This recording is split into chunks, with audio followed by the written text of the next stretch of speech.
What's your advice to someone who is lost? The opposite of addiction is connection, and I could never do this thing on my own. I've been working since I was a kid. I just gotta keep my head. That you're responsible for and that your name's attached to, do you feel like that gave you that responsibility to be better than you were? That's when it all began. I don't need a rollie on my. When you believe in yourself a little bit, you'd be surprised what could happen. Yeah, I got them fed up for real. Riding around, but I'm the passenger now, cause Jesus don't touch them. Our next guest also goes by the name of Aquafina Poppy. You may have seen him DJing at one of your favorite bars in the city and was recently a part of the biggest St. Patty's party in Philly. Ladies and gentlemen, DJ Montone. What's up, man? Hey, thank you for having me, Kevin. Thanks for coming on. Yeah. It's about time you came on the pod, right? Yeah. Yeah, so I got more acquainted with you at the Dayload event, which was absolutely amazing. Right. And yeah, that event was insane. I can only imagine the planning going into that. So you told me before the pod, like you had a pretty huge part in it. Yeah, well, I mean, so Ryan and I and a couple other people have been doing Dayload, for years, and it wasn't until recently that we brought the party back, and then eventually we got Smooth involved. And so we were talking in the fall. I think it was Ryan, myself, Smooth, and Kurt, and that was my vision, was for, back in the day, Riverpalooza out in Manayunk used to happen. Yeah. So that was my idea, to do that, take over the parking lot, not just with like drinking, but with bands too and DJs. Yeah. And I mean, Smooth took that idea and he took it to the next level. Right, but it started from somewhere, and as being a part of that, it was such a great like energy, and like the bands were amazing, and like that was Smooth picked the bands, and like LeCompte and Split Decision, even Kingsley, like it was great planning the way he had it set up. I mean, from the stage setup to even like the back rooms. Like I remember like me, Kurt, Tonka, Nada were playing in the back, and like it's just like it was just a whole. You couldn't even see outside. It was just like a whole little room. So all the rooms look so great, and they each, everybody has their own vibe to them. Yeah. So that's what's great with getting like that many DJs and personalities involved. Yeah, it was cool, and even seeing like just everyone just having a great time. Like there wasn't any no fights or nothing like that. Because after a while, because it's a day-long event, so people drinking constantly all day. Yeah, I think 2 or 3 people were kicked out all day, which is it's fantastic. Huge for the 1,200 tickets that we sold, right? Yeah, well, there was probably like another 500 at the door. Crazy. I mean, the girl to guy ratio was fantastic. So yeah, if you were a guy, told me. you definitely missed out. Yeah, for sure. I mean, like I said, it was just an amazing event. It went perfectly, and like I said, it's mad respect to you guys for planning all of that and putting it all together. But I mean, it was great having like everybody involved too. Like 5 Day, you and Nader, like all the guys. Like it's great to see that. Yeah, I mean, listen, I'm excited for what's next. I would love to be a part of whatever's next. So, but listen, I had you on the pod not for the Dayload, but because of you, right? So you've been in the industry for how many years now? I'd say in this, it's like 18 years. Wow. Yeah. Okay. Yeah. Nice. So what was your upbringing like in the DJ world and in the music world? It was kind of reluctant at first. Like Weiss had said, I didn't start DJing until I got to college. I was at Drexel, and the DJ that was there, he saw that I had at the time, so that was like 97. This is dating me. I had a lot of hip hop, so like Biggie and Lauryn Hill and like all that hip hop and R&B was really coming to the forefront of pop music. Right. So I had all that, and the DJ at the time, Kevin Petrie, DJ Easy Petrie, he was my first guy, and he basically said, "Oh, you got a lot of good music. Why don't you come do this party with me?" So that was my into doing parties, and it was not very good. It was just fading in and out, but I figured it out along the way. You learn, right? And you take those little steps and you get curious and you fall in love with it. Yeah, absolutely. So you played a lot of college parties, right? I did, and then I actually stopped after I graduated. I was like, oh, I got a 9 to 5. I got to focus on this. But then I think I was out for like a year. Okay. And then I was, not only did I want to supplement my income, but I really missed DJing. I'm like, wow, I really missed this. I ended up going to Kavanaugh's in University City, and this guy, DJ Tree, okay, he was pretty much my first mentor. Nice. And he's like, "Oh, you used to DJ at Drexel?" I said, "Yes." He said, "Why don't you come and DJ with me at KEV's, like, 2-3 nights a week?" I was like, "Okay." and that's when I started to put everything together. So. Right. And so when you started putting things together, when did you begin to see the transition of like, hey, like I'm someone's apprentice to actually starting to build a name for myself? I guess like it was after like a year or so. That's when I started to put it together. But then like the crowd that was there, they're my people, or like the ones that are in college.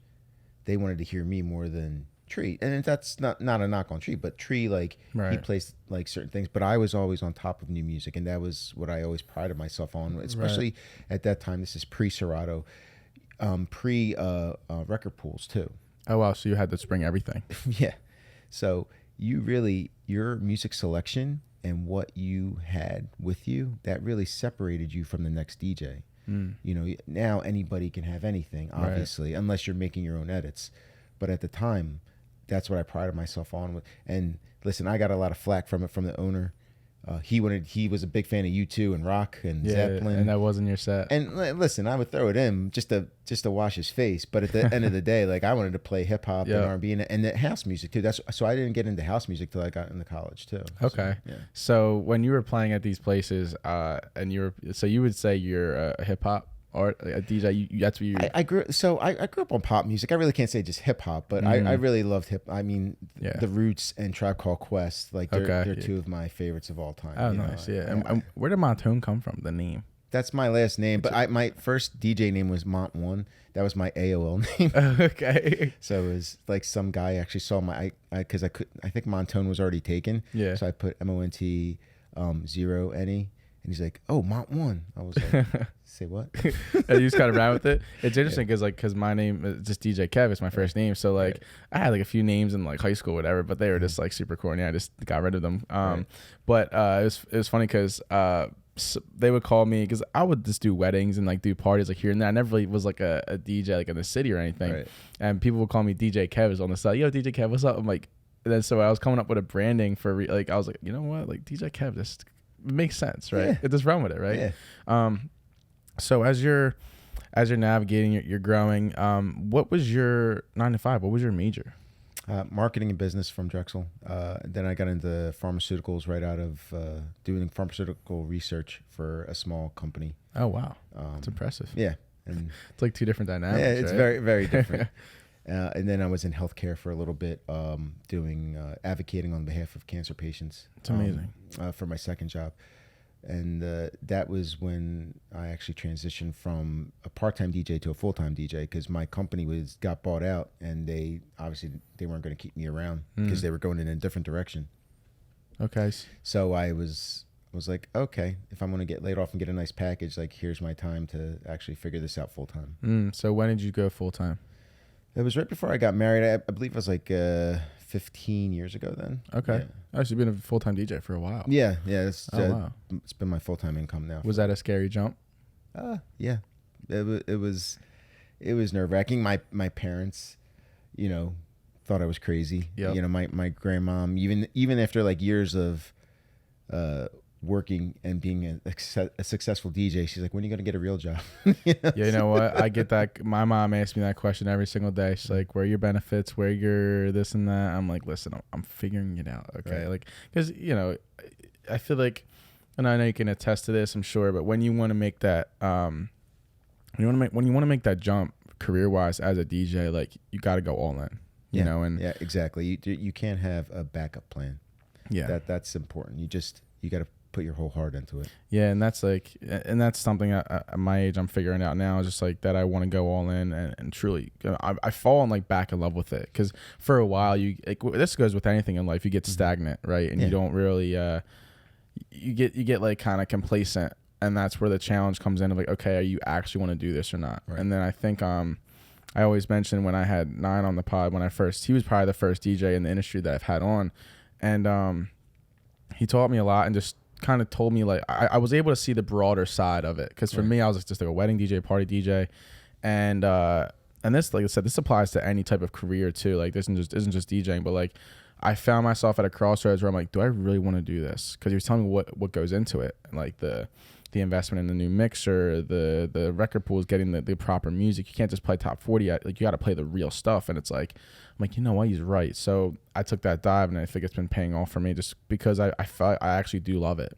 You fall back in love with it. And was there ever a time where you stopped DJing for a year? But was there any time within that 15 years that you like were like, should I go back to my 9 to 5?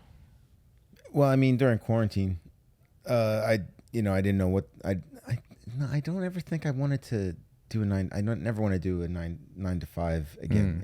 I made that I'd rather be an entrepreneur and do something else that I can invest in. That's actually going to benefit me more than working for somebody else. Right. Absolutely. But, obviously just DJing is, working for other people, but I love the people I work with and I love what I do. Like this is my passion. But no, I there wasn't a time that I ever, there was no other backup plan. There was no other that. It was just, and it paid off. And yeah. So you mentioned you're an entrepreneur. So if you weren't DJing, what kind of entrepreneurial endeavors would you be taking on? I own a property in South Philly that I rent out. Plus, I just made another investment. So if anything, it's going to be investing in businesses or investing in houses and using that collateral to, that's nice, to make more. So how important is your wife and your family been to your career? Because I know it's a huge jump, and like I said, you mentioned that you guys had that back and forth. So with that, paying off, and ultimately, how has that been? How much of a rock has your family been for you? No, it's everything. It's the reason why I am where I am. It's why I'm successful. I met my wife when I was still at Kavanaugh's, and she was only here for a few months doing a program. She's from LA. Oh wow. Yeah. So she was only here for a few months doing a program at UPenn through UCLA. Oh wow. And I basically convinced her. She just came up to say hi to me and compliment me on my music. But yeah, right. No, seriously. Yeah. She was just doing that. She's like, oh, wow, you're like the dopest DJ I heard in Philly so far. Because I guess she went to like a couple other crappy bars. And she found this gem at Kavanaugh's. So yes, she did. And here we are, right? Here we are.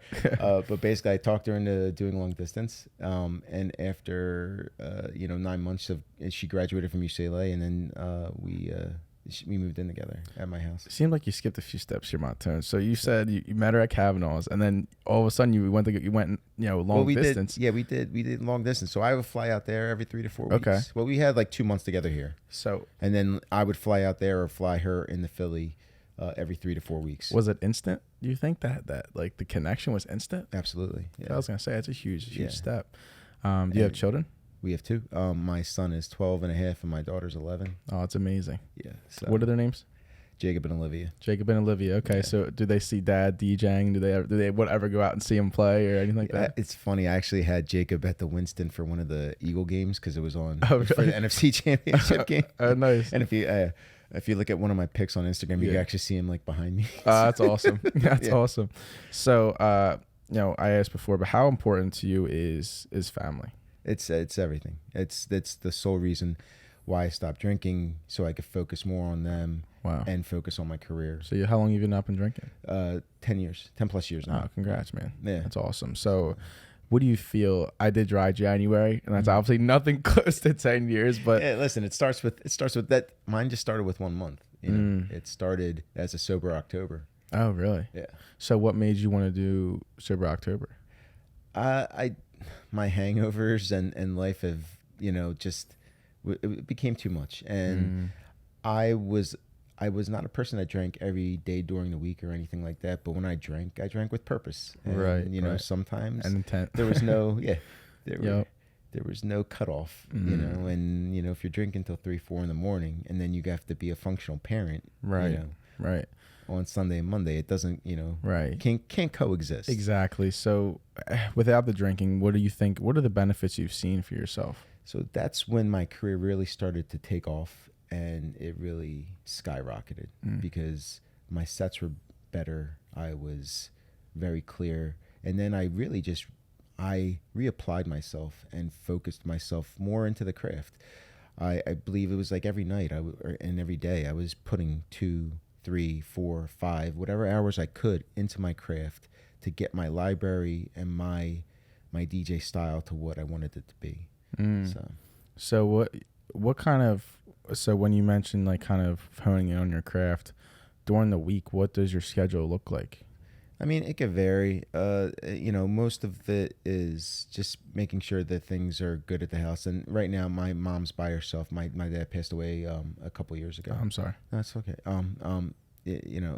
So it's just checking in on the family and stuff. But now it's always listening to mixes, listening to myself, and then preparing for like the weekends that are coming. Because I do a lot of private events too, and weddings, and they're very different than the club. So you need to prepare for those parties. Even if I don't, I mean, listen, there's times where I'll prepare for one thing, but it's not the way I expected. Right. But it's okay, because then my music, my knowledge of music just becomes that much better. Right. So. Absolutely. And so, you mentioned your parents. What kind of influence were they on your life, and what was your childhood like? I was an only child.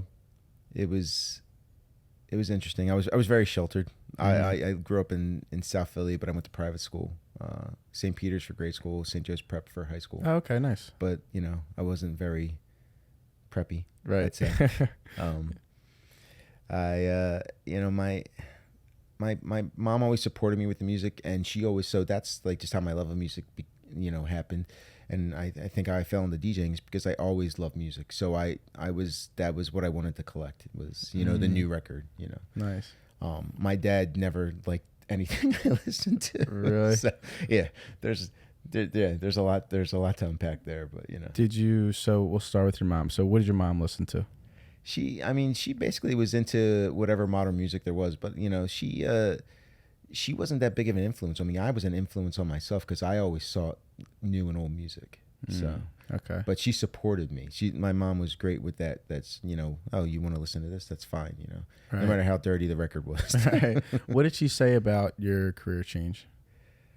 My mom's always been supportive. My dad wasn't supportive until he actually saw that I could make a decent living. My dad, always had a vision of me doing, something along the lines of being a doctor or a lawyer, and that never appealed to me, and that never was an option for me. But until he saw me be a success, until he saw me, make the money that I could, with this, then he was like, oh, okay. But I always had that pushback with my father. He didn't want me to join a fraternity, but then I ended up making some of the best friends of my life with my fraternity, and they kind of piggybacked me into they were one guy in particular, Amir. He was the reason why I got into Public House, at the time. Okay. That became such a huge bar in the city. That's awesome. Do they are they still a part of your life? Oh yeah, absolutely. Your fraternity brothers? Yeah. There's certain brothers that That's great. Yeah, they're friends for life. That's awesome. Yeah. So before your dad passed, I guess towards the end of his life, what was your relationship like? It was different only for the fact he had Alzheimer's. So he was always a great voice and person to talk to. Whatever he was a friend, but he was a mentor. We butted heads a lot, but whenever I had any issues with anything, I could talk to him, and I miss that. I have that in a few people now, but not like my dad gave to me. So it's we had a good, it was a weird upbringing. We like I said, we butted heads, but we had some really good conversations that I'm forever gonna cherish, and I'm gonna miss. Is there any of those conversations that helped you get to where you are today? Absolutely, yeah. In this industry, if you'll see, your celebrity rises and you get more popular, there's going to be complications that come into play. So, and you have to learn how to navigate, things in a diplomatic way. So, I mean, that was my, process through it all. And you think, what do you think, what is your dad instilled in you that you still take in your life today? Honesty and being accountable for your actions. Absolutely. How about your mom? Loving and caring. Yeah, being genuine. Nice. Is there anything that, you know, so how recent was your dad passed away? How long ago was it? It'll be 2 years. 2 years. Yeah, it'll be 2 years in June. So how did, if you don't mind me asking, how long or how did your dad pass? He had a heart condition, so that actually was a blessing in disguise. Only because like his mind wasn't what it used to be because of the, dementia and stuff. So okay, and what was your grieving process like? It was hard. I had a lot of issues I had to address with him, but you can't address it, the way you want to, especially end of life. It was weird, and it was hard on my family. But we dealt with it, and I had to go to therapy for a while. Probably could use some more, but I did it for I believe like 5-6 months, and just try to work through things. So you mentioned you guys didn't have the best of relationships. Did you think you went to therapy to cope with just the loss of your father, or was there anything deeper that you needed to? There was deeper things that I had to address. Yeah, absolutely, not just the loss. Yeah. Okay. Is there anything that you're comfortable sharing? Is there anything that like? Yeah. I mean, his way of upbringing was just different. It's not the way I'm raising my kids. Let's put it that way. Okay. Yeah. He was very hard on me. I really didn't know he had a soft side until I actually had kids. And then I saw a different side of him. As a grandpa? Yeah, as a grandpa. So it was like, wow, where was this guy when I was, growing up in your house? I was a very good kid. He just had his own way of parenting. So, and it's not the way I choose to parent my kids. And, I want to raise my kids my way. So. Okay, I respect that, and thanks for sharing that. Yeah. So when it comes to your kids, is there any type of have you put a mixer in front of their hands yet? To put a controller in their hands yet? I have. I think my daughter would be more interested than my son. My son is way into Fortnite. Okay, he's a gamer. He's a game, bro. He's a gamer. Yeah, I used to be like that. I used to be like in high school. I would or grade school, I would come in from grade school and like I would go to GameStop with any money I had and get all the used games, and I would like, it sounds so nerdy, I shouldn't even be saying this, but I would like sort the games by like alphabetical on a shelf with the wow, I was into very it. Thorough. Oh yeah, I was like, when it came to my games, I was super into it, but obviously in high school you grow out of that stuff, but what were you into as a kid? Comic books. Video games a little bit, not like I not like me. Not like my son.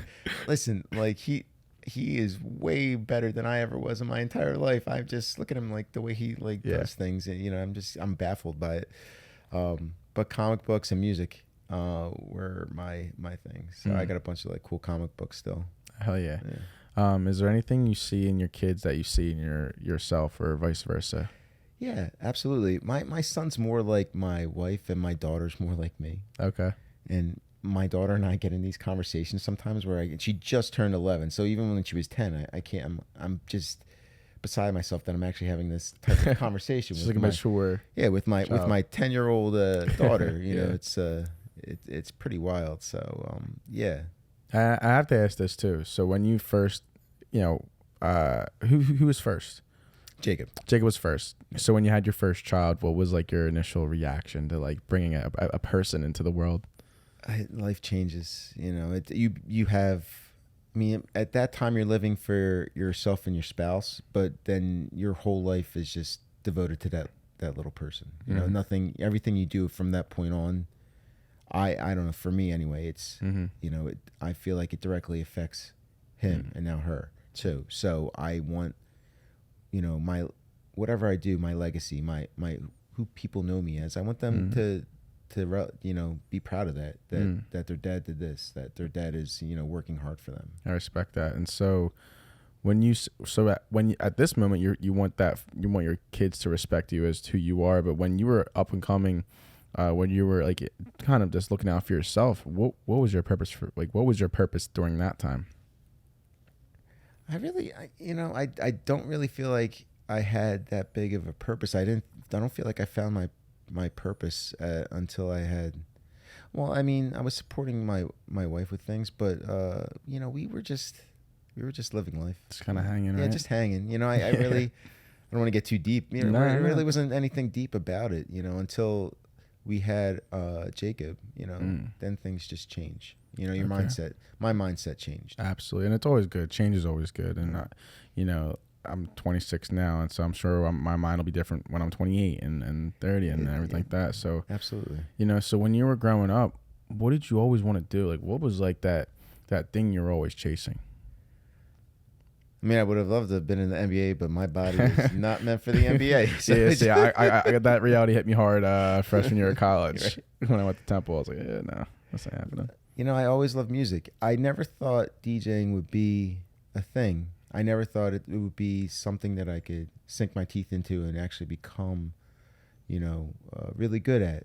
But it wasn't until I started doing it in college where that really became, that dream became a reality. And, I'd say music was always there. I always wanted to do something in music. I didn't know what at that time, but then it didn't make sense until I got to college. And I was... but I walked away from it, and then I was like, no, this is it. This is what I want to do. That's awesome. So what do you have like goal wise? Like what kind of legacy do you want to leave? Like, do you just want to be the biggest DJ in Philly, or a huge name? And what do you like? What kind of legacy do you want to have? Just somebody that was, a great person in this industry. I don't need the limelight and stuff like that. I'm not. Like you don't that. chase accolades. You chase more of what the perception of other people towards you. Right. Yeah. I mean, I don't listen. People are gonna think what they're gonna think at the end of the day. I know for me, like, I just want to do what's I want to do good by people, and I want to do good for my family. And I want to have great relationships within this industry, and I'm growing new relationships now, even with you. Right. Yeah, absolutely. So that's my purpose, and if I could bestow any knowledge that I've learned within this industry on other people, I'm more than happy to share it, because I don't feel that was shared with me when I was coming up. I feel like there was a reluctance. People didn't share music, people didn't share their trials and tribulations as much, and I think that that's out the door now. So it's more important for us to be open about everything, and honest. To be honest with you, man, like coming into like I said, it's coming into the industry, like it is, because you do think like, okay, are people going to be gatekeeping certain things, and it just has not been the case. I mean, every single person that I've come across has been nothing but nice to me and respectful. We all can win if we're honest with each other, and that's something that I've learned along the way. Just being open and honest. And I think Saturday even showed that. Every single person wanted to play the best set for each other. Like it was just, like I said, like just the energy was amazing, and like even like the next day, I DJed at a bar, and all my Northeast people that went there came to my bar and were like, yo, like Saturday was sick. I want to go to the Winston every Saturday. I'm like, I don't know if it'd be like that every Saturday, but I wish. Yeah, but I'm like, listen, I'm like, that's dope that everyone thinks that, and speaking about like relationships, what have you learned along your in your journey, just as a human being? What have you really picked up on when it comes to relationships? Like what's super important to you when it comes to relationships? Honesty and openness. I met some really good people in this industry, and I met some pretty crappy people too. Yeah. And it's hard to find those good, genuine people.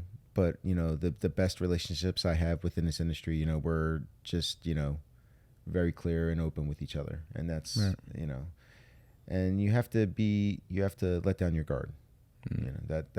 That's important, and it's hard. It's hard for guys. I feel. Especially with this whole social media, everyone's taught to be tough and not open, and right. With that's got to go. That machismo stuff has to go out the door. Yeah, right. So when you're growing up, was there anything that really you felt like set you back? Is there anything that, any dark moments that you felt like, man, like I'm never gonna get out of this? No, I had a pretty, I guess, straight line for, growing up. I was bullied, and I was always, I guess I always had some extra weight on me, Right. But, it wasn't until college where I kind of figured out, That's how it usually goes, man. Yeah. Like life. But I can't complain too much about, like, I come from, a good family, and I went to private schools. It's not like I got bullied, but it wasn't like anything that's detrimental to me now, I believe. I've worked through that in therapy. Right. Yeah. So I actually went to therapy, and therapy, I'm always an advocate for therapy. I'm always an advocate for anything that isn't a pill or medicine. Yeah, absolutely. But if people need that, that's fine. But I also believe there is a part that like you can find it within yourself. Yeah. And have you ever had to just find that momentum for yourself? Is there anything you ever had to like, there are any times where you were like, you just felt like you were like down and you just like figured it out? Oh yeah. There've been a few times like that. But and then recently I found that with running. I saw that. Yeah. So I've ran like 2 marathons now. That's congrats, bro. Thanks, That's sick. Thank you. That's sick. Happy to say that Diplo did not beat my last marathon time. So They did it. shout out to Diplo. Yeah, if you're watching this, Diplo, that was yeah. So man, running's been such therapy for me. The gym always was, but then I can't lift the way I want to lift anymore. I'm just older, so right. I can't put up heavy weights, and I'm not on any gear. So Yeah, right. You're not taking anything. Not taking anything. So running has been, going on those long runs and preparing for a marathon. That has taught me a lot about patience and pain and just pain is okay. We have to accept our pain. We have to accept these hardships in front of us. And we have to figure out a way to get around it, and that, we can't appreciate everything in life. We can't appreciate that goal of getting to the marathon if we don't go through some type of pain. We can't go appreciate life and get to our end if we're not going to go through some type of pain. It's not like life cannot be just, Absolutely. rainbows and kittens, right? Absolutely. So, yeah. It's funny, like you mentioned that because I start to look at life that way now too. Before, I think this is probably pre-COVID. I told myself I said I'm gonna be living in LA when I'm 25, and if I'm not doing that, I'm a loser. And because when I was a junior in high school or junior in college, I did an internship through Temple in LA for a summer. Right. And it was a great summer. I always felt like I had to be a part of that lifestyle, right? Like everything that everyone chases, right? I came back and finished senior year and in 2019, and then COVID hit 2020. So I was just like, damn, everything shut down. I lost all my gigs. I lost, COVID in LA was insane. So that was not a thing. And then it kind of made me force and sit back and kind of like reconsider some things. And long story short, I really began to fall in love with the journey. Every new opportunity I get, I celebrate it with my friends, because it's another goal. It's another step, right? And it's just another testament to like yourself. I've learned to be grateful for the opportunities I get. And because at the end of the day, and I've also learned to share it with the people that love me, right? I don't know, because a lot of times we look big scale and we don't appreciate what's in front of us. And this year specifically, I've really been focusing on that, just focusing on like the people I come across or the opportunities I come across, and just like appreciate it, because like I said, there was a time where none of it was good enough for me, Right. And so when did you get into running? During COVID. I actually did like races before, but I never knew what I was doing. And honestly, I didn't really know what I was doing until like my second marathon. I kind of. But that's the part. That's everything in life. Yeah, exactly. You learn by experience. Running just was something that I always went to the gym to lift, and I did some running, but then it wasn't until COVID where I was like, well, there's nothing else to do. And And then I really like I came home from I worked at OD in Ocean Seattle. Drive. Right. So I do that every Sunday. I literally came home one night on Sunday night and it was like 4 a.m. I'm like, and I was listening to Goggins, David Goggins. Yeah. So I was listening to his audiobook on the way home and he talked about commitment. And it hit me. I'm like, wow, I never committed to a marathon. So I'm like, let me find out when the Philly Marathon is. I saw it was like 3 months out. I was like, oh, I could do this. I signed up. That's and sick. I committed, and I ended up doing my first one in 4:08. Then I did my second one in 3:50. That's sick, man. That's so cool. Yeah. What did you learn about yourself during those preparations? I mean, I'm capable of anything. I kind of knew, but I think doing that there proved it to myself and gives me confidence going forward that if whatever I set my mind to, I'm accomplishing. So that's awesome. Even if I,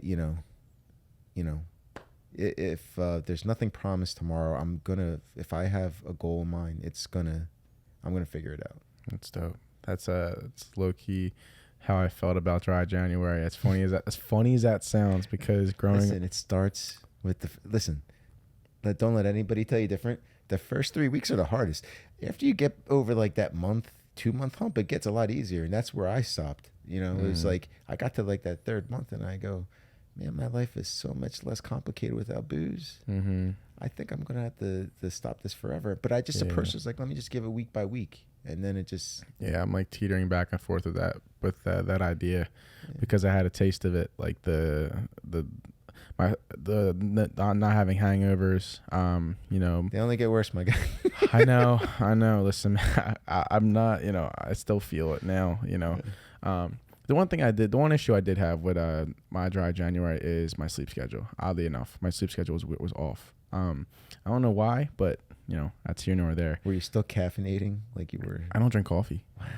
I don't drink coffee or anything. That's amazing. I had a cup of coffee today and I feel great, but so I might say something, but it's just it's the commitment aspect, like you said, and I was honestly so proud of myself because I'd never done that before. Right. I would always try it and I'd be last a week, if that. It's just like because of the temptations, people giving shots, put them in your face, and then. But throughout that month, I was telling people, no, like, I'm not drinking, guys. Like, I'm not. And, like, I would do a water shot with them, like, or, like, something like that where I would turn stuff down and, like what? Like, girls would be like, really, Kev, you're not drinking? I'm like, no, I'm not. Like, they would not believe me because it was, like, such a part of me.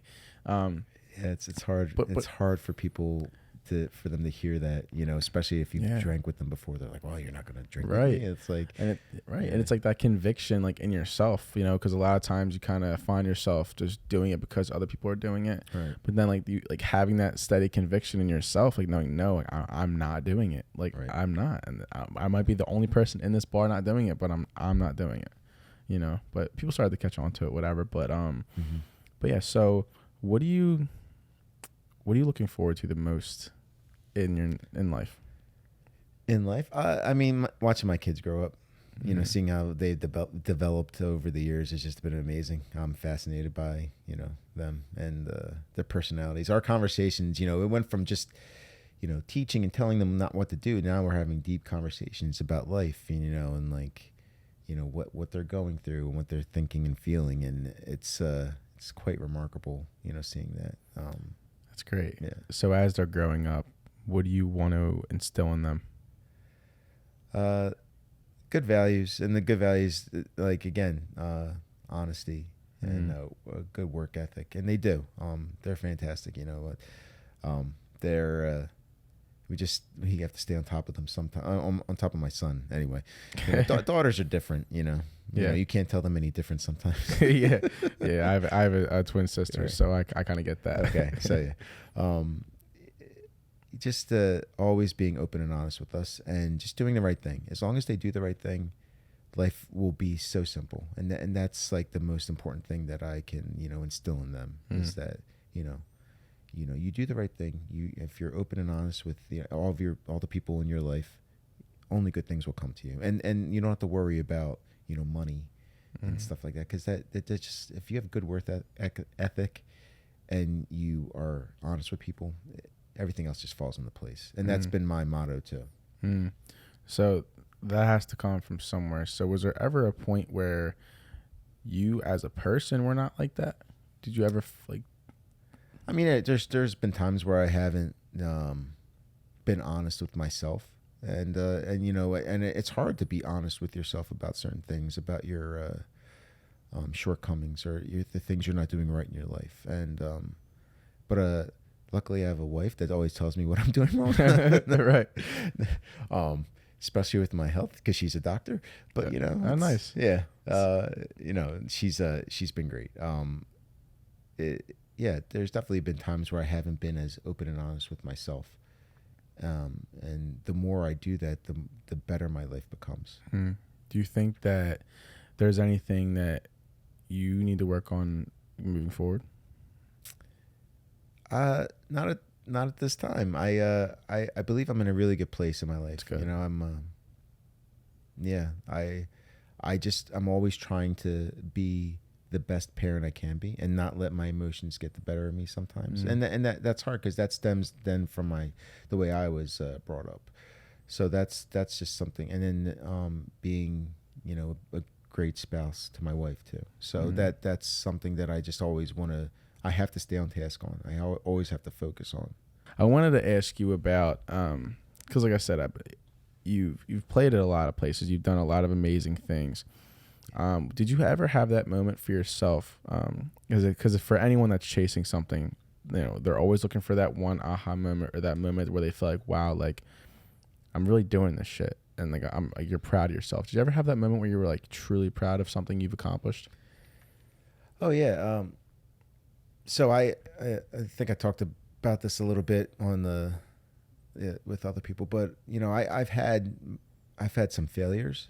You know, I've had opportunities where I wasn't prepared, because I just wasn't. I was like a hot DJ, but I didn't know what I needed to know at the time.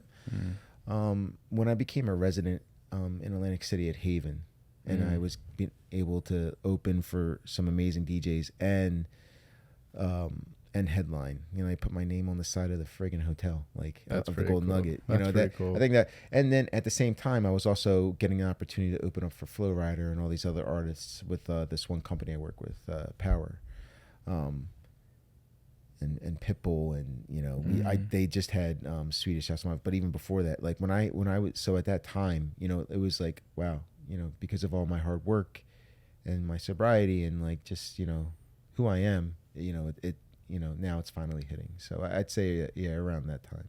That's awesome. That's really cool. So when you saw yourself on the side of the building, what was like your initial like thought?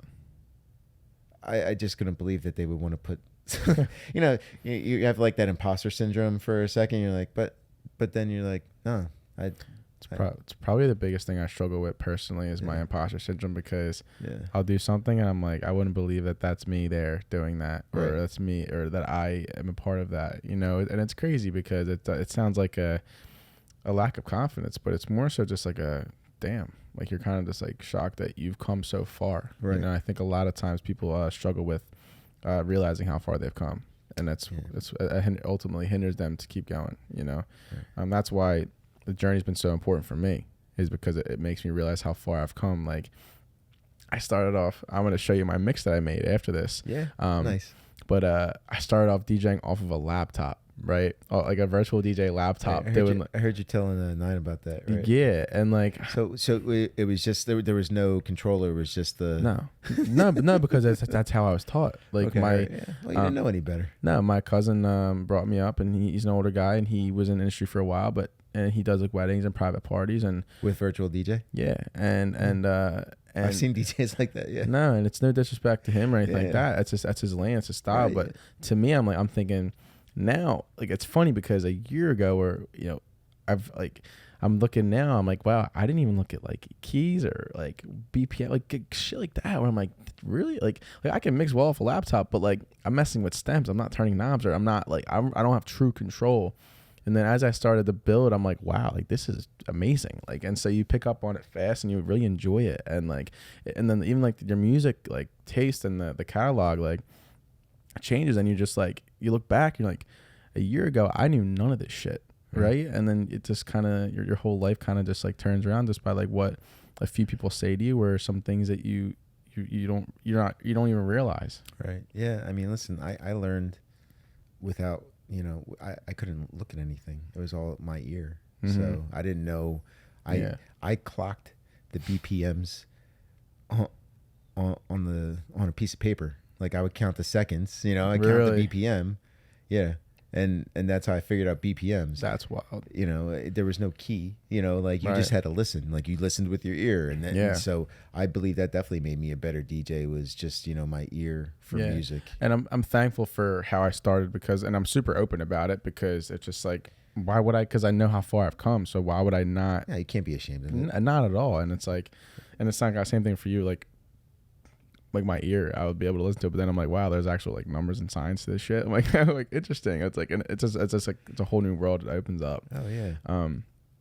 But yeah, no, like I said, man, just like realizing how far you've come, and remembering where you started out, I think is super important for anyone who is like starting something, or anyone who is in the place you're in, because it only makes you realize, maybe a month ago you realize you've come so far from a month ago, or, it's just, it's interesting, Oh, absolutely. Yeah. I mean, look, I've had my ups and downs in the industry. I've had relationships that, I don't have anymore, but, like you learn to prosper on, and if this is your passion, you just got to, move forward and look forward to the future, and just be positive. How do you keep yourself positive? I have a great wife. She's fantastic. And Jules, hi Jules. That's usually my hashtag. She's been my rock. She's always there for me, no matter what. You have I'm noticing a trend, and it sounds like you have a very good support system. Yeah. And core. Yeah, absolutely. It's the best. And when you were, say we'll just say, for lack of a better term, like, rise, as you were growing as a DJ, like how tough was that for her? Because I can imagine, your nightlife, you're DJing, like it's relationships it's hard to maintain relationships, let alone a wife. Yeah, I'd say the hardest part for us was when she was in, we had just had Olivia, who was our second, and she was in med school, and I was, working my tail off. So it's that I say that was our hardest part, because then it's, when can we find time for each other? It wasn't, there was always trust there, because, I never gave her any reason not to, and vice versa. But, it's always being able, like, work is great, but you still need to take time for yourself and for your family. So that's the most important part. And when you're with your family, always be present. Just don't be on your phone or be doing something else. Like, actually be interactive with what's going on, and taking in everything. So that's been a big key to, why we are where we are, and why, we've been together for, almost 18 years now. Yeah, so. That's amazing, by the way. Congratulations. Because I know it's not easy for any relationship to, it's just, I mean, listen, my longest relationship, I think before that, was like 7-8 months before I met my wife. So it's wow. Yeah, my daughter just laughed at me about that. She's like, how long was your longest relationship before, Mom? I'm like, only like 7-8 months. She's like, that's horrible. I'm like, why? If it's not working out, it's not working out. What am I going to hang around for? So for they didn't last long because what was it? What do you think the reasoning was? I guess, like, just a different place, just different priorities, and not wanting to, if it's not working out, it's not working out. If you're, people represent one thing when you first meet them, and then, after a few months it changes. Switch up, yep. So I think I was always one, in my later relationships that was like, and obviously in my early relationships, I had no clue what the hell I was doing. Right. But then, like, later on, it was just like, why am I going to stick around for this if it doesn't make sense? Right. So do you think you were ready when you met your wife? Absolutely. I didn't think I was. I thought I was going to be single forever. And I actually met her right before my DJ career took off. But I think that's been the best thing ever, because she's kept me grounded and kept me, focused on what I need. And were you looking for? I wasn't. She walked into my bar. Right. No, I wasn't looking. But I was just so mesmerized by her and who she was, and I was like, I want to pursue this, even if she's 3,000 miles away on the other side of the country. I was like, and then I knew within 4 or 5 months that I wanted to propose. Really? Yeah. When did you propose? After a year and a half of being with her. That's great. Yeah, when she moved here, shortly after she moved to back to Philadelphia, that's when I popped the question like that, right between like Christmas and New Year's. Yeah. Do you mind sharing how you did it? Oh, I took her to one of the first restaurants we went to, Paradigm. Okay. And I proposed to her on a plate of tiramisu. That's awesome. And then then I surprised like after party, engagement party with all of our friends at a bar after that. That's great. Yeah. So what would you say you're most thankful for your wife? What are you most thankful about when it comes to your wife? Just who she is. Oh my, she's my favorite. Next to my kids, she's like the epitome of like an angel.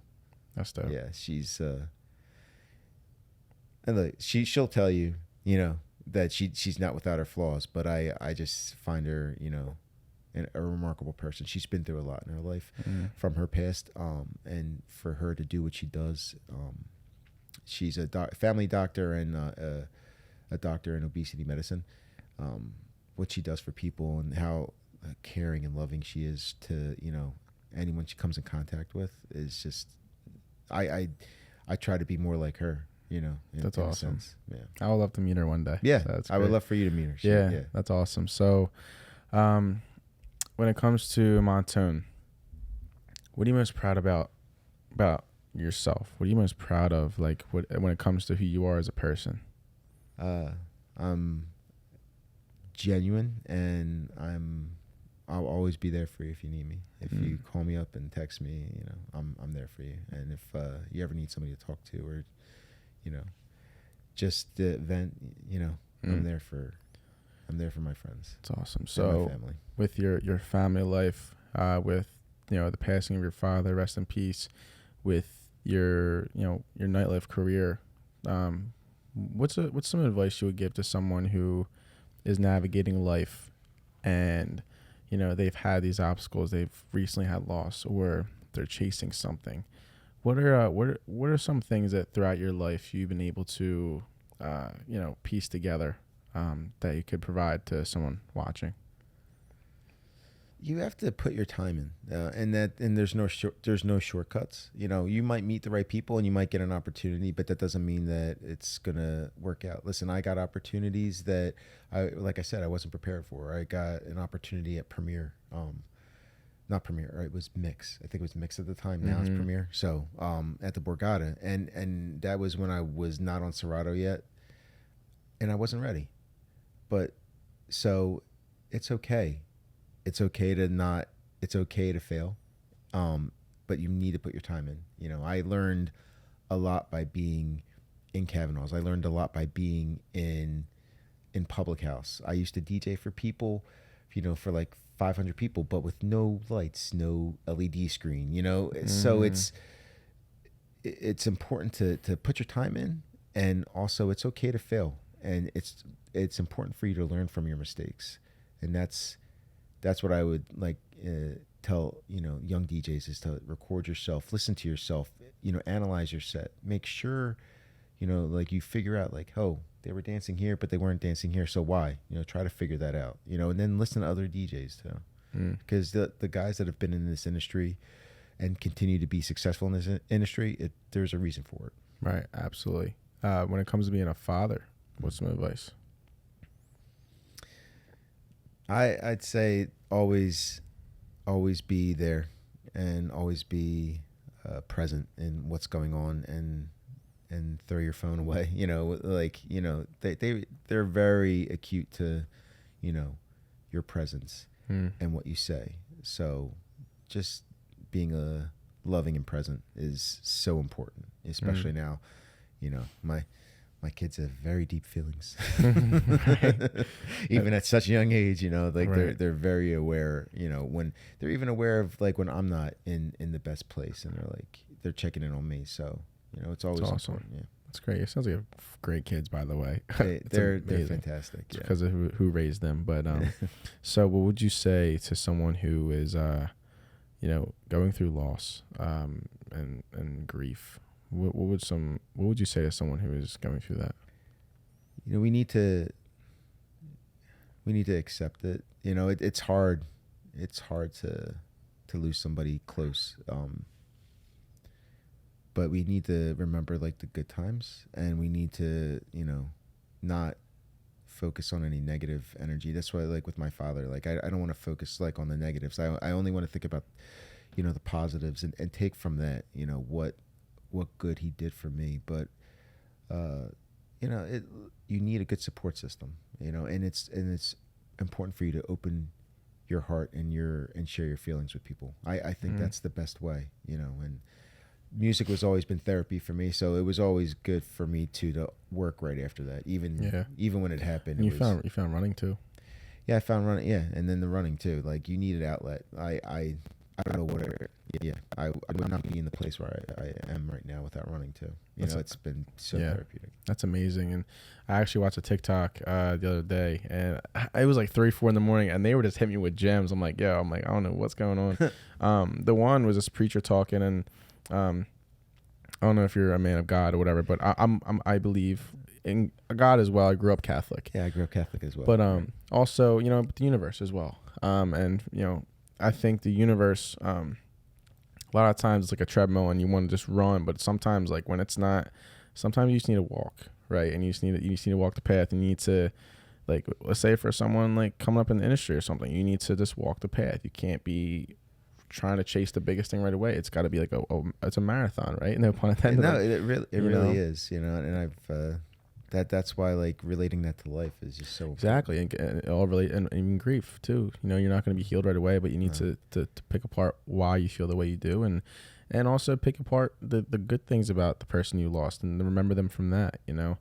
And even as a dad, or a mother, But no, seriously though, I want to thank you so much for coming on, and thanks for having me. It was great. It was a great episode, and great to connect with you, and great to learn more about you, and not just the guy that I saw on the stage rocking it at the Patty's event, But but I'm glad Did you like my set? It was good. Yeah. I mean, it was good. It'd be just bangers, like straight bangers the whole time. I came out and checked, and I was talking to Smooth on the stage, and he was like, "I'm just taking it in right now." I'm like, "You absolutely should. You guys should be freaking proud of yourselves, man. This is great." I mean, first off, it sounded great. Second of all, like the energy was just high. Yeah, it was just good vibes all around. It's because of the people who put it together. So yeah, listen, we got a good team building, with Smooth and everybody else, and then Ryan, like what he's been able to do with like the Winston and stuff, like with this. Yeah, it's just a lot of great things happening in Philadelphia, and then a lot of talented people, and I'm lucky I got to meet one of them and connect with one of them. Montone, thank you so much for coming on the pod, man. Yeah, thank you for having me. Appreciate it. Well, ladies and gentlemen, hope you guys enjoyed the pod. My name is KEV Nichols. That's DJ Montone. Peace, guys. Peace.